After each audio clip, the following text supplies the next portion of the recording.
Welcome back to another video update. My name is Andreas Johansson. I'm the Director of Operations at Streetsboro City Schools, and with me is Mike Daulbaugh, our Superintendent. We try to inform and update you on the latest about back to school topics. Mike, I think you had a question for me. I did. Andreas is our Director of Operations, and one of his many hats that he has to wear is he's in charge of transportation. So could you tell us what are the expectations of our students, our staff, and our parents around transportation? Yeah, I'd be happy to. So we've been preparing our bus drivers over the summer a little bit as things have progressed dynamically. I've shared things out to them to get ready because I know it's going to be a lot, and it's different because our classroom moves 35, 50 miles an hour on a school bus, and it's a little different, and we just have the one driver, and so it can be a little bit overwhelming. But in a nutshell, we expect our parents to help us out, check the kid's temperature in the morning, and basically don't send the kid on the school bus if they're sick.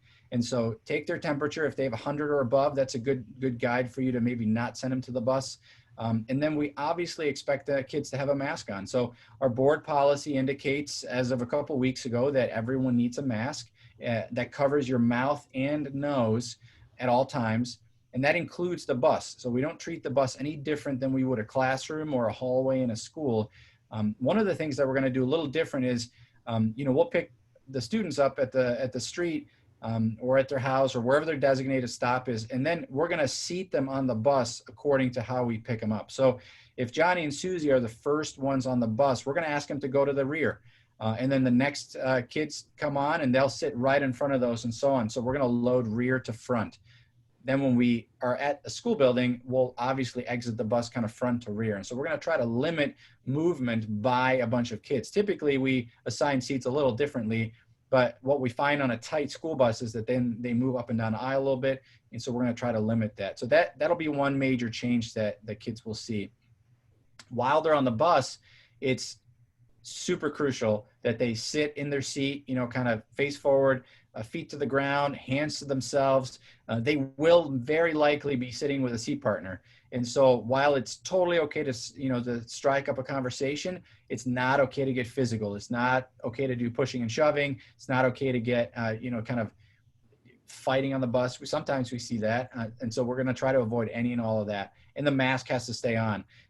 If our students don't keep their mask on, we're going to ask, once or twice, and we're going to try to troubleshoot with our parents and sort of our team, but we might then invite you not to ride the bus because it's a real safety issue. The bus is a little bit closer quarters than a classroom. And so we're going to try to make it work. Now, Mike, I think you have shared out at the board meetings as well, we're asking our parents to help us. So if you're not fully 100% comfortable with taking a school bus, then by all means, feel free to drive your kid to school. We're preparing for that too. We know that it gets a little tight at our elementary schools, but we work with those buildings and work with campus ops and try to make sure that we have cones out, we have safety vests on, and we're going to be able to direct and deal with the traffic. Now, Mike, once we drop them at the building, what is it going to look like in the school day? What do we expect from our staff there? Oh, I should say too, like our bus drivers will be masked up. You'll see some of them in face shields if they choose to do that. And so just, of course, we're going to follow those protocols. But what is it going to look like in the building? That's a great question. So like Andreas indicated, we are expecting our parents to vigilantly assess their students before they send them to school, take their temperature. But we're going to do the same thing throughout the day. We're going to vigilantly assess students all throughout the day. Our staff members, teachers and staff members are going to watch and their students observe their students, and they observe any students that look like they were not feeling well, maybe have some of those signs of runny nose, starting to cough. They don't look like they feel well. We're having protocols in place that those students will then be assessed by our clinic nurse. All of our clinics are housed by Akron Children's Hospital nurses. We will even have a nurse practitioner available to us this year as well. We've also created, we're following the protocols from the CDC and from Akron Children's Hospital. We've walked all of our buildings with our hospital staff, and they've helped us create an isolation clinic along with a clinic where we can dispense medicine so we can keep those parties separate, because kids come to the traditional clinic not just because they're hurt or they're feeling ill, but we have lots of students that need to take medicine or breathing treatment. So we've now separated those out and have separated areas. So our staff will be charged with vigilantly assessing students throughout the day, and any student or staff member that doesn't feel well, they will be immediately assessed by a school nurse from Akron Children's Hospital. And if it warrants a parent phone call to send that child home, then that will happen.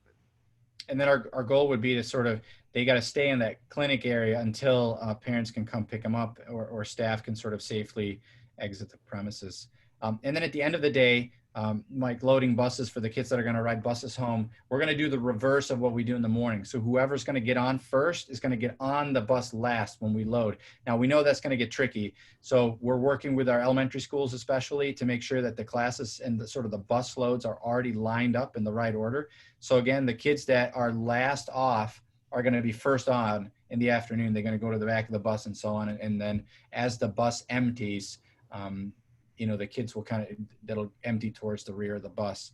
And then at the end of the day, when we come back to the bus garage, in between runs, we'll sanitize it. But then at the end of the day, our plan is to run the fogger system that Mike mentioned in another video, I think. But that'll fog, and it'll do kind of a 360-degree fog. So when we sanitize with a spray, it kind of sprays the high-touch areas. The fogger gets really up underneath the seats and everything, and then we let that sit overnight so that the bus is completely sanitized. And then we do it again, and then off we go. So, Andres, I did have one final question to ask. So I know you indicated that it might take a little time for us when we're loading our buses to take kids home. So would you anticipate until we really figure this out and the kids really learn their routines, would you anticipate probably some buses that might arrive just a little bit later than normal until we figure this out? For sure. Like, as is true with any start of the school, we're always going to have that time period where we adjust and we, really get in the thick of things. We really see a change in traffic patterns as school starts, because parents go to work where they didn't before. And so it's hard to judge, but for sure too, like loading the kids, especially at the younger grade levels, will probably take a little extra time. The way we've done the routes this year is we've tried to make them a little bit more equitable and make them a little bit shorter so that everyone has the benefit of kind of getting home in the same amount of time. But yes, we do expect a little bit of a delay now, not out of the ordinary, but just sort of getting used to riding the bus a little different way. Our typical schedule in the afternoon, we depart middle school and high school by 2:30, and most kids are back and home by 3:15, if not sooner. And then typically our elementary kids will depart maybe 3:20, 3:30, depending on the building. And most of those kids are home by 4:15. And so we're pretty efficient, but in the beginning, I would say the first 2 weeks, of course, things will change. And it's going to take just a little bit to get used to. But we're excited. We're here. We'll get it happen. Where can we find more information, Mike, about back to school, all things COVID related? Everything's on our website. If you go to scsrockets.org, you can find the restart plan. You can find some FAQ, and really anything and everything about the school district is housed on that website. It's a really nice website. Andreas, who also is our director of technology, has done a nice job building that website. Right. And we're not here to promote ourselves, but we do try to put everything in one place for you so that it's not sort of a wishy-washy. But it does take a little bit. We have lots of information there. So that's what we're trying. Some video, some stuff in writing, so that it suits all needs. Yep. That's it for this topic. Thanks for spending some time with me and with us, for you watching, and we'll see you in the next video. Thanks, Andres.